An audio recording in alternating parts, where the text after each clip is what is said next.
Bom dia, eu sou Marcos Demarque, economista-chefe da Oris Partners. Estamos aqui para mais um Oris Connection, novamente aqui com a presença do nosso sócio Felipe Monteiro, direto de Miami. Tudo bom, Felipe? Tudo bem, Marcos? E você? Tudo tranquilo, graças a Deus. Acho que é uma semana bem interessante para a gente bater um papo aqui, né, Felipe? Apesar de não parecer, foi uma semana bastante movimentada em termos de acontecimentos econômicos aí nos Estados Unidos. E, obviamente, o grande destaque ficou por conta da reunião do Banco Central americano, né, o Fed, não foi o único evento, mas ficou bastante concentrado nele. E aqui, um pouco antes de jogar as perguntas para o Felipe, trazer um pouco de contexto para tudo isso, né? Essa semana o Fed, conforme esperado por quase todo mundo, né, cortou a taxa básica de juros do intervalo entre 4,25 e 4,50 para 4 e 4,25, né? Então uma redução de 25 pontos base, conforme esperado. Tivemos um dissidente votando a favor de um corte maior, de 50 pontos base, e exatamente essa pessoa, né, foi aquela indicação do presidente Trump para uma cadeira que ficou vaga no board do Fed, Stephen Miran, que anteriormente era o chefe dos conselheiros econômicos do Trump, e veio claramente aí com o mandato do presidente, né, para forçar, vamos por assim dizer, né, uma queda dos juros nesse momento, aquilo que o Trump já vem pedindo há algum tempo, né? Mas alguns aspectos interessantes da decisão de juros, acho que ficou muito em cima das revisões das projeções econômicas, o colegiado como um todo ali aponta aí para mais 2 cortes de 25 pontos base nas duas próximas reuniões do ano, portanto um corte por reunião de 25 pontos base, e mais um corte em 2026 e mais um corte em 2027. Obviamente aqui a gente está falando da mediana das projeções de cada um dos 19 integrantes do colegiado, mas aí a gente vê que tem uma diferença frente ao que está precificado na curva hoje, né? Se a gente olhar a curva de juros nos Estados Unidos, tem uma série de cortes que vai além dessas projeções que o colegiado fez nesse momento. Olhando para outros aspectos, né, da reunião, houve uma revisão altista da projeção de PIB e de inflação. Agora o colegiado espera um PIB nesse ano de 1,6% e de 1,8% para o ano que vem, uma revisão de 0,2 ponto percentual para cada um dos anos, e para o ano que vem uma inflação de 2,6%, em cima aí de tarifas que ainda vão exercer algum tipo de impacto sobre a inflação ao consumidor, né? Acho que olhando o próprio comunicado do Fed, dá para se falar que foi um comunicado bastante cauteloso, no sentido de tentar evitar uma série de cortes, ou pelo menos a ideia de que vá se iniciar um ciclo extenso de cortes de juros, e o destaque ali no comunicado ficou pela frase que foi inserida, né, que os riscos negativos para o mercado de trabalho aumentaram, né, na linha do que a gente viu acontecendo nos últimos meses de números mais fracos do mercado de trabalho. Interessante também colocar, né, que ao longo dessa semana tivemos indicadores que mostram algumas coisas interessantes. Primeiro, que confirmam a ideia de uma economia ainda resiliente.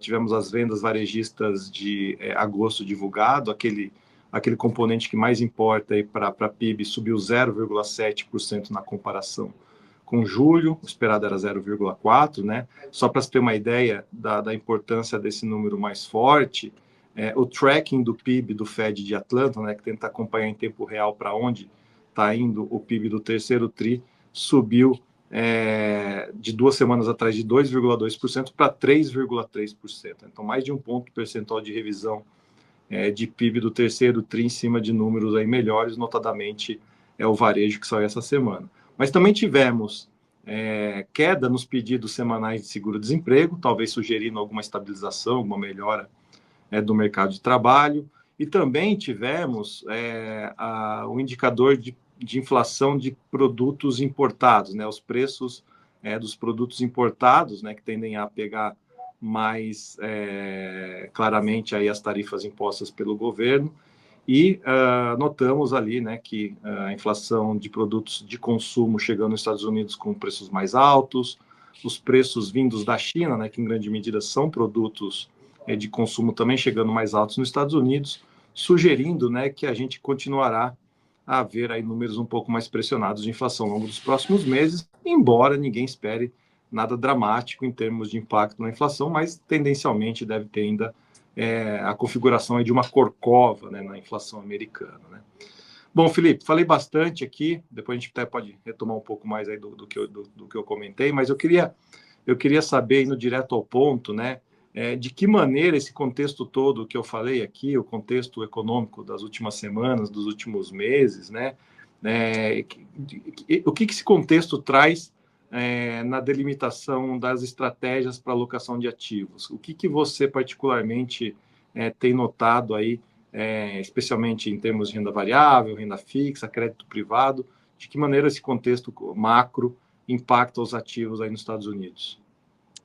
Bom, Marcos, eu acho que, né, em resumo, né, eu acho que a gente está assim vivendo um momento onde a gente está caminhando para um pouso suave, né, o soft landing que a gente chama aqui, que é um cenário bastante benigno para ativos de risco, né? A gente tem visto aí a bolsa bater recorde atrás de recorde. Hoje está batendo, né, coincidentemente, um novo recorde. Não só os setores mais ligados à tecnologia, mas todos os setores, né? Se você pega o Nasdaq está batendo novo recorde, o S&P batendo novo recorde, o Dow Jones Industrials, que é uma bolsa velha, né? Assim, de blue chips, né? Aquelas ações mais tradicionais também batendo novo recorde, e hoje os índices de small caps também batendo novos recordes, né? Então, assim, diferente dos anos anteriores, a gente já chamou a atenção disso né, em outros momentos aqui, em outros podcasts, né? A gente está tendo uma performance da Bolsa muito espalhada, né? Todos os setores, basicamente, estão performando muito bem, né? E é justamente isso que a gente vê, né? Quer dizer, em um cenário onde você tem, né, o Fed ele está ali meio que numa encruzilhada, né? Você tem dados do mercado de trabalho, né? Eu não vou dizer claramente, mas assim, mostrando um pouco mais. A gente tem um pouco mais de convicção da desaceleração do mercado de trabalho aqui nos Estados Unidos do que da inflação, que ainda está ali persistente, ali na casa dos 3%, né? Então, a grande dúvida é que escolha que o Fed vai fazer, né? Ele tem os dois mandatos, ele tem mandato de emprego e tem mandato de inflação, né?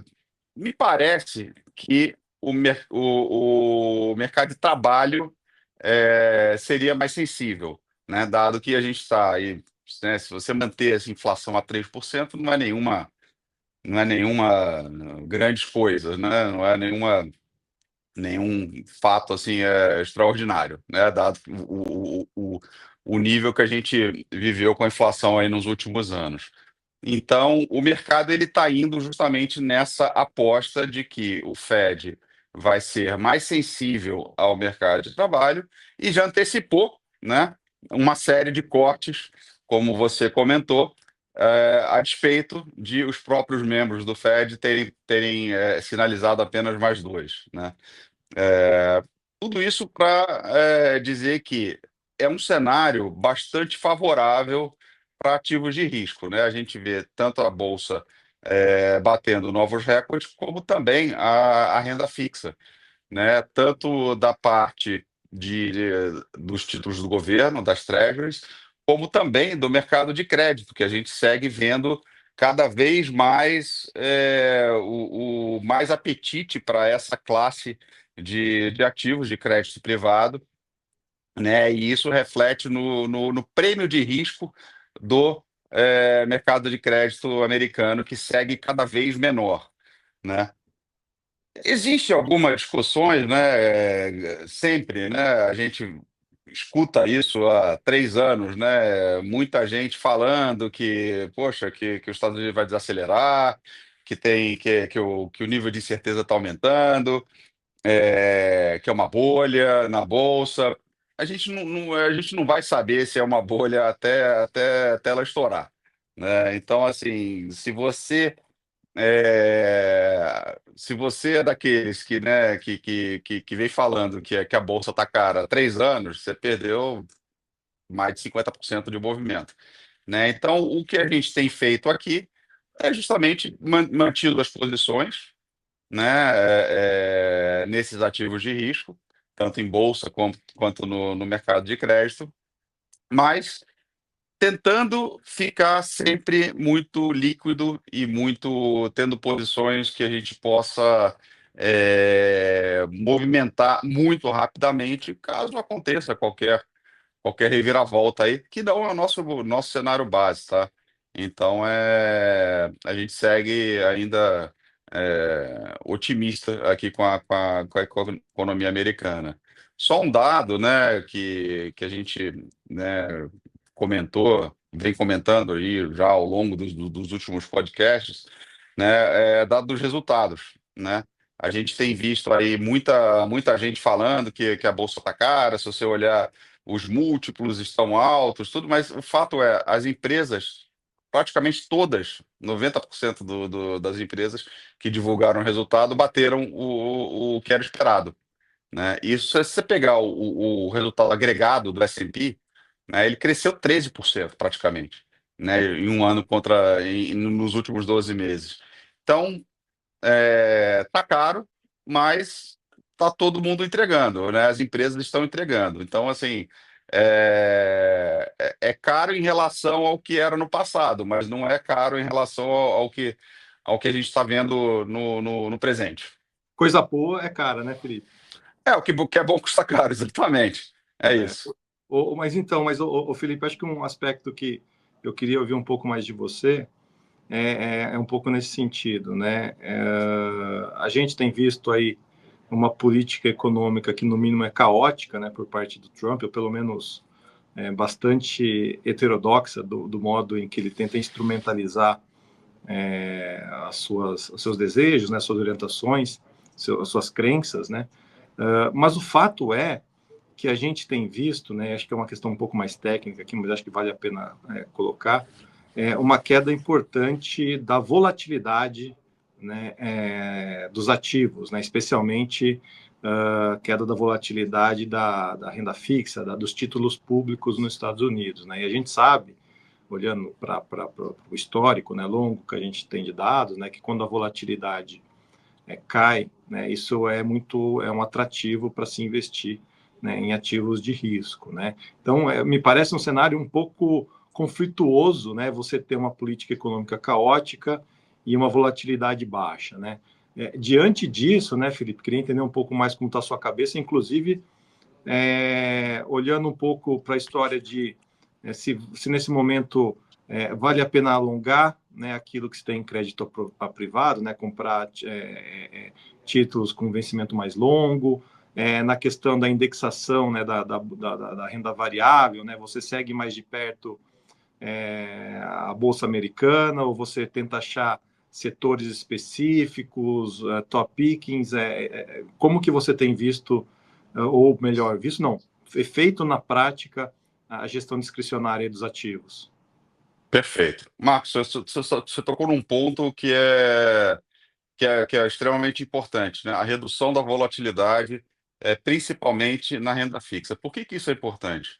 Porque todo financiamento, né, das empresas, do setor público, enfim, das pessoas, tudo é baseado na renda fixa, né? Se você tem uma volatilidade grande, uma incerteza grande, ninguém se financia, ninguém se alavanca, ninguém investe, ninguém faz nada, né? Então, é muito importante que você tenha um cenário previsível na renda fixa para você tomar qualquer atitude né, que envolva risco, né?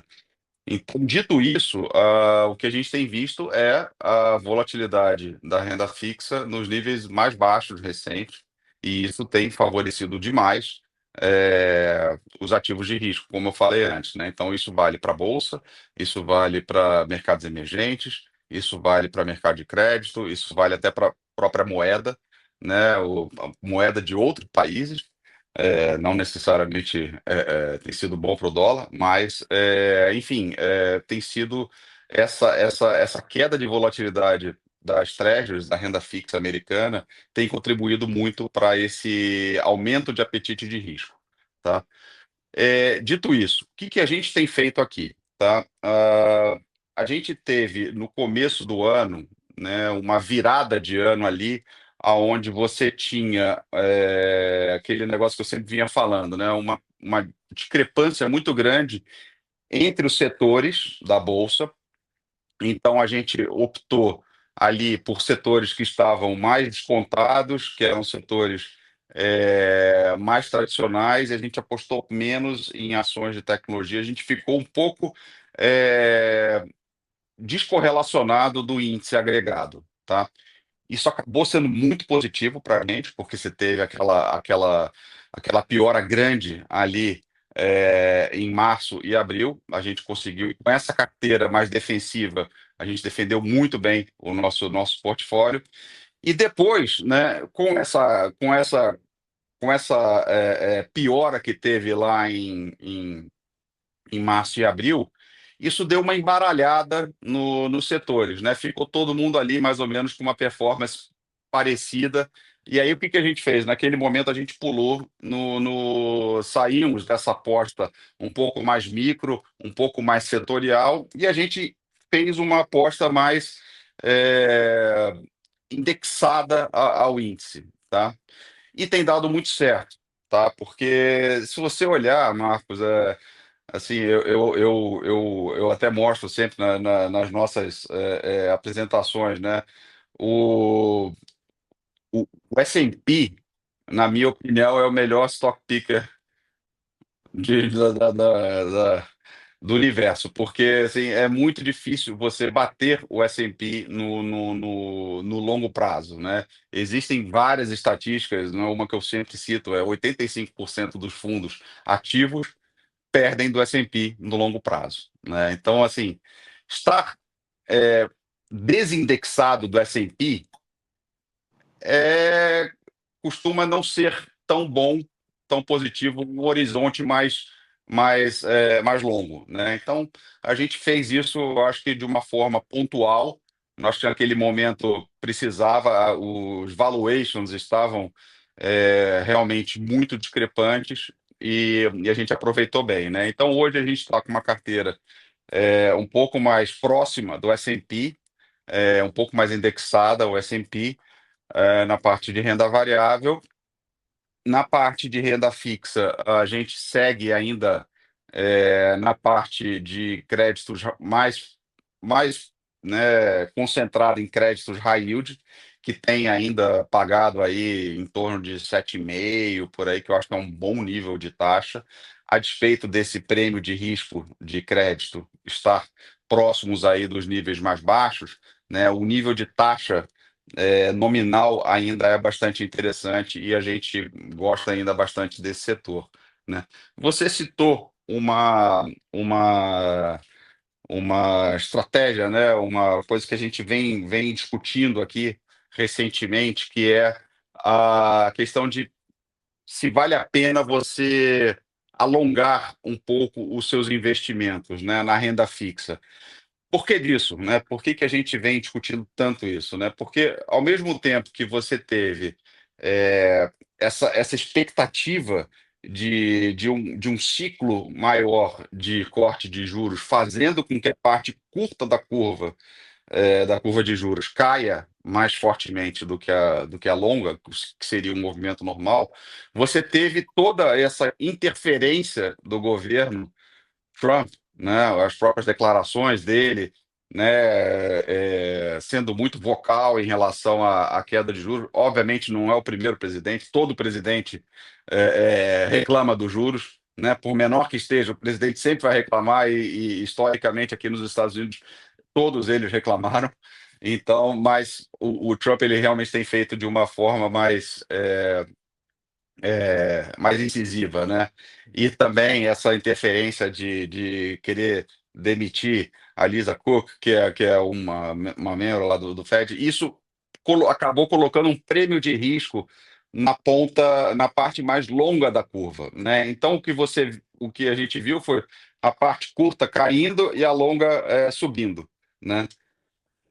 Parece que toda essa é, piora da parte longa, parece que ficou para trás, né? A Lisa Cook voltou para o Fed, o Stephen Miller, que é um indicado do Trump, já está lá, já votou, já foi dissidente, já quer dizer, já mostrou ali claramente ao que veio, né? Então parece que essa deu uma apaziguada ali, e isso que a gente tem discutido, né? Quer dizer, dado esse movimento de inclinação, né? Onde a gente estava na parte mais curta e a curta caiu tanto e foi tão positivo para as nossas carteiras, será que não é o momento da gente começar a ir um pouquinho mais longo, né? E aí eu estou falando, não é nada muito, né, radical, né? Sair de um prazo médio aí de uns 3 anos, 3 anos e meio, e para uma coisa tipo 5 anos ali, tentar pegar uns 0,50, 0,30 ali a mais, né? Não é nada muito radical. Mas a gente ainda não tomou essa atitude, a gente estava esperando o Fed, que aconteceu na quarta-feira, para fazer esse movimento, e parece que agora acho que chegou a hora, né? Então a gente está aqui estudando essa hipótese, sim. Tá, legal, Felipe. Caminhando aqui só para a gente fechar aqui o nosso podcast, até para entrar aí na minha última pergunta para você, a gente teve nessa semana também aqui no Brasil a decisão de política monetária, o Copom, conforme sinalizado e conforme esperado por todos, manteve a taxa básica de juros em 15%. Né? A grande curiosidade estava com relação ao que viria no comunicado, e para nossa surpresa, né, acabou vindo um comunicado ainda bastante duro, no sentido aí de se buscar de fato combater a inflação, independente aí dos sinais mais fracos da economia, né? Tanto é que existe uma frase que já vinha aí das últimas duas reuniões de política monetária, né, que o Copom, né, o colegiado, dizia que não hesitará em retornar o ciclo de ajuste caso a Selic, caso julgue apropriado, né, ou seja, sinalizando que é possível que ele venha a subir os juros caso seja necessário. Havia expectativa de que essa sentença fosse retirada do comunicado, e não foi. O que, na nossa opinião, joga aí uma maior probabilidade que, de fato, o ciclo de redução de juros aqui no Brasil comece no ano que vem e não em dezembro, como alguns bancos, algumas consultorias já colocam aí como sendo o cenário base, né? Dado que, se nessa reunião, né, e ainda faltam apenas duas reuniões para acabar o ano, ele ainda está falando em possível aumento de juros. Na nossa opinião, é difícil você justificar essa guinada tão rápida para reduzir a Selic ainda esse ano. Estou colocando isso por quê, Felipe? Porque Selic é 15%, Fed Fund, né, que é a taxa básica de juros nos Estados Unidos, ali em 4%. Né, o diferencial de juros se mantendo bastante favorável à moeda brasileira, assim como outras moedas ao redor do mundo. Né? Continuamos a ter um ambiente de dólar fraco, em cima do que a gente falou. Né? E como que fica, né? E aí indo para a pergunta e para o encerramento aqui da nossa conversa, Felipe, como que fica a ideia de que é necessário, né, na nossa opinião, ter uma alocação patrimonial fora do Brasil, frente a uma perspectiva de um dólar que eventualmente possa até cair um pouco mais aqui no Brasil. Existe sempre aquele nosso cliente que na conversa teme em mandar dinheiro nesse momento e o real se valorizar ainda mais. O que assim, a gente insiste em vários pontos, né? Mas qual aspecto que você reforçaria ainda nessa necessidade de sempre ponderar uma alocação, uma parte importante do investimento da pessoa física, da pessoa jurídica no exterior? Olha, Marcos, a recomendação que a gente sempre faz é, primeiro, a questão do dólar, né? Voltando aqui na parte macro que você estava citando, né? O que a gente tem visto realmente é um dólar fraco global, né? O dólar não está fraco contra o real, né? Ele está fraco contra todas as moedas, né? O euro, por exemplo, subiu tanto quanto o real nesse ano, né? O euro, que tem muito menos volatilidade, subiu praticamente a mesma coisa que o real esse ano. Todas as moedas de mercados emergentes estão subindo praticamente igual. Mas isso quer dizer que o investidor estrangeiro ele está super animado com o mercado emergente? Não, não. Não está. Ele não está super animado com o mercado emergente. Ele não está super animado com o mercado europeu. Tanto é que o que a gente vê bolsas americanas fazendo novas máximas, né? A gente não vê um fluxo de entrada de investimentos estrangeiros para ativos de risco de mercados emergentes, né? O que a gente vê quem tem moedas, né? Quem tem exposição a moedas, seja lá euro, moedas emergentes, enfim, fazendo o hedge, né? Eliminando essa exposição cambial, tá? É só isso, né? A gente não vê um fluxo de saída de investimentos estrangeiros aqui dos Estados Unidos, né? Para você ter ideia, ano passado, se você pegar dos últimos 12 meses, 40% do fluxo financeiro de investimentos veio para os Estados Unidos. Quer dizer, não é que os investidores estão achando os Estados Unidos ruim, muito pelo contrário, eles mantiveram todos os investimentos aqui, estão até aumentando. Só que eles estão eles estão eliminando a exposição ao dólar. Ô, Felipe, Por... só para te interromper, né? Aquilo que a gente chamou, né? Acho que no podcast que a gente gravou passado ou retrasado, né? Do novo excepcionalismo americano, né? Onde os investidores ainda desejam ter o crédito privado americano, a renda fixa, a bolsa, mas talvez com um nível de exposição cambial menor, né? Exato. E por que disso, né? Porque a equipe econômica do Trump, o Stephen Mnuchin, que é o cara que está sentado no Fed ali agora, né? Eles mostraram uma grande preocupação em reduzir o déficit comercial. Você tem duas maneiras de fazer isso: tarifas, três, na verdade, né? Tarifas, ou você mete um canetaço ali e proíbe importações, né? Ou você desvaloriza a sua moeda. E o Stephen Miller é um cara que ele advoga muito para desvalorização do dólar. A grande questão que a gente tem, Marcos, e a gente discute muito isso, é o quão sustentável é esse movimento no longo prazo, né? Visto que mais de 30% do comércio passa pelos Estados Unidos. Os Estados Unidos é mais do que 25% do PIB. 50 e tantos por cento do market cap das bolsas está concentrado nos Estados Unidos. 40% do fluxo de investimentos está vindo para os Estados Unidos. 60% das reservas dos bancos centrais estão aplicadas em dólar, né? Quer dizer, o mundo demanda muito dólar, né? E agora a gente está vendo o advento agora das stablecoins, que é mais uma coisa que pode dar mais uma, uma pressão de compra para o dólar, né? Então, assim, no longo prazo, o dólar ele é ganhador, porque você tem, querendo ou não, gostando ou não dos Estados Unidos, né, o dólar é a moeda de referência no mundo. Então, o mundo demanda muito dólar, né? Então, essa que é a grande questão, né? Uma coisa é você querer de valorizar a sua moeda, outra coisa é você conseguir de valorizar a sua moeda por um horizonte mais longo. Isso é muito difícil quando você tem, obviamente, uma situação dessa que os Estados Unidos vive, tá?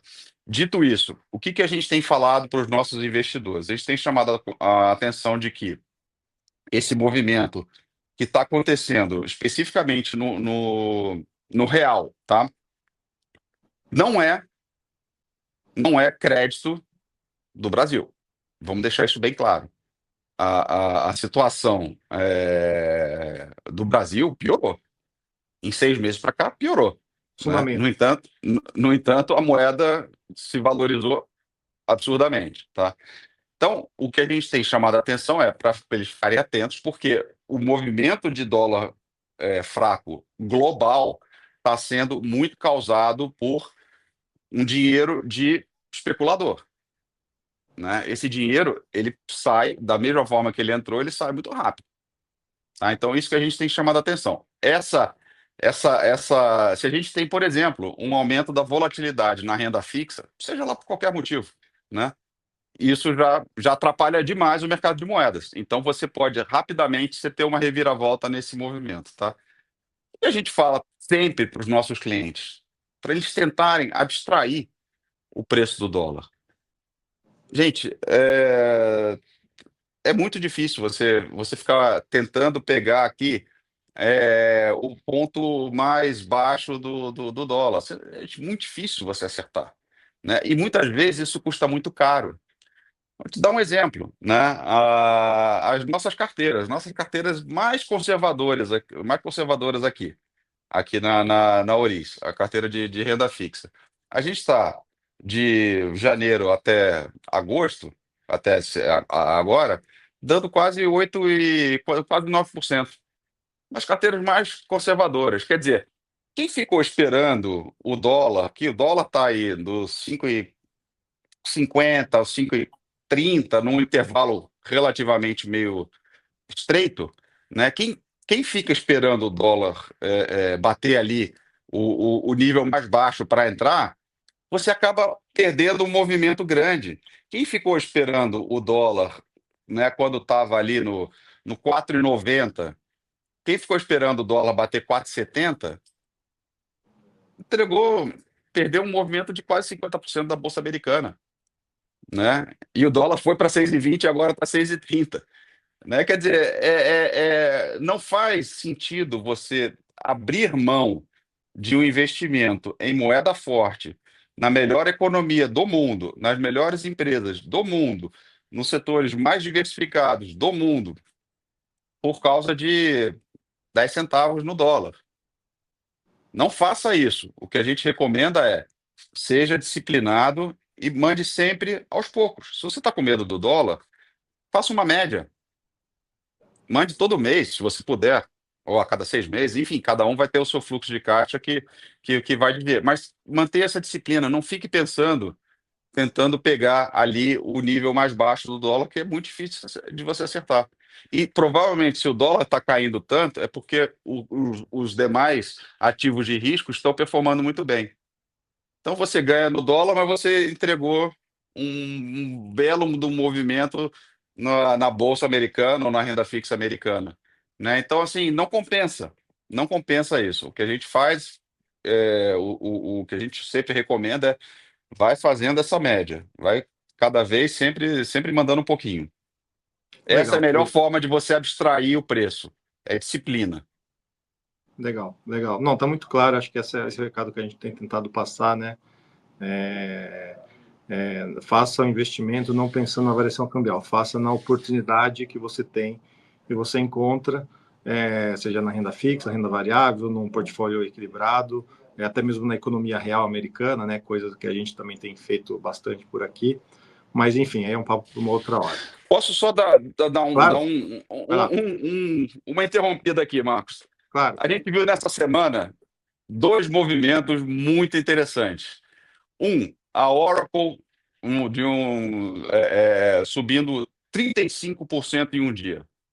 Uma das maiores empresas do S&P subindo 35%. Ontem, a Nvidia anunciou que vai investir 5 bilhões lá nas fábricas da Intel para não ficar tão dependente da China. Intel subiu 27%. Quer dizer, numa dessas, né, você perde um baita movimento. Obviamente, a gente não estava comprado em Intel, a gente estava comprado indiretamente, mas obviamente a gente não pegou isso. Eu acho que teria sido muita sorte, mas o meu ponto é muito, custa muito caro você ficar fora desse mercado. Então, isso que a gente tem que sempre alertar os clientes para pesarem, né, muito essa decisão. Vale a pena eu abrir mão dessas oportunidades tão espetaculares que estão acontecendo agora no mercado fora, em vis-a-vis ao movimento do dólar de se sair de 5,40 for para 5,30 ou 5,20, enfim, Sim, né? não. Legal, Felipe. Bom, Tá bom? alongamos bastante a conversa aqui. Acho que teve bastante conteúdo aqui para ser digerido, né, para quem está nos acompanhando aqui. Agradecer mais uma vez a participação. Eu que Mais agradeço. uma vez parabenizando aí o call, né, porque a gente tem insistido desde a posse do Trump que momentaneamente teríamos ali talvez um período de muita incerteza, que seria custoso em termos dos ativos, mas como você bem sinalizou e previu, né, tudo iria se normalizar e voltar para cima, e quem aproveitou esses calls aí capturou uma boa valorização do patrimônio. Felipe, um Os bom final ativos não sofreram, foi custoso para os ativos, não, de foi custoso para os cabelos brancos aqui. É isso, Para os sempre, ativos foram tranquilos. sempre. Então tá bom. Obrigado, Felipe. Muito Bom final obrigado. de Bom fim de semana para semana. você, para todos os nossos clientes. Até uma próxima. Até uma próxima. Tchau, tchau.